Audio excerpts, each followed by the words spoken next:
nacho, tumia ulicho nacho, shetani asijachukue, shetani asijachukue.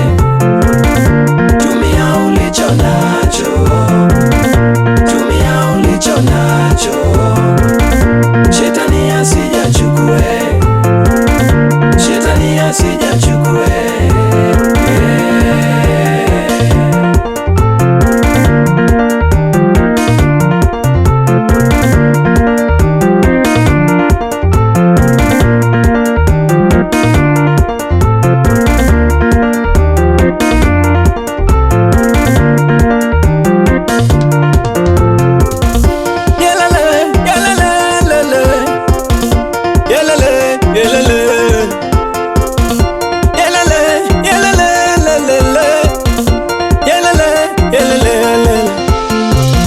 Soma nami kwenye kitabu Mathayo 25 mstari wa 14 usonge mpaka 30.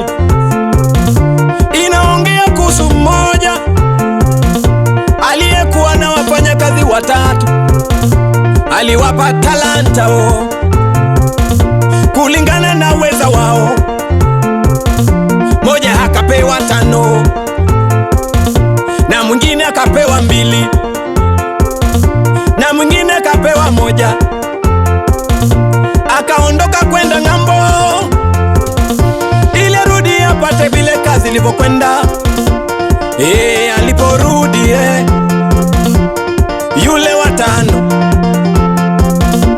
alikwisha pata faida ya 5 na yule wa 2 akafanya faida 2 na yule wa 1 akasema, wewe mbosi wetu, unataka kuvuna usichopanda. Alikosa heshima, akanyang'anywa ile 1, wakapewa wale wengine. Nimejifunza hapo tutumie kile tulichopewa, tumia kile ulichopewa, shetani asije achukue, shetani asije achukue. Mama, mama, mama, tumia ulicho nacho, tumia ulicho nacho, shetani asije achukue, shetani asije achukue.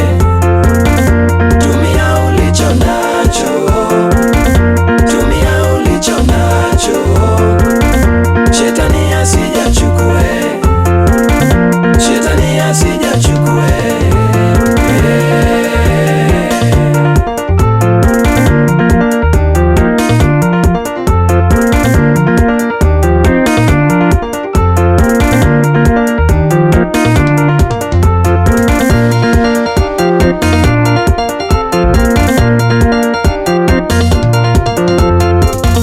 Shetani halali wala sinzi, anatuwaza sisi ili atutoe kwenye uwepo wa Baba, ili tusifanye cha Mungu, ili yeye ndiye atukuzwe. Tukichezea Baba Mungu, eti wanasema ni sarakasi.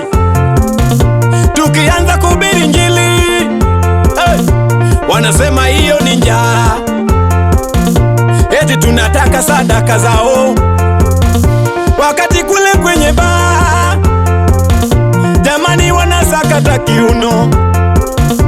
Unasikia ongeza glasi.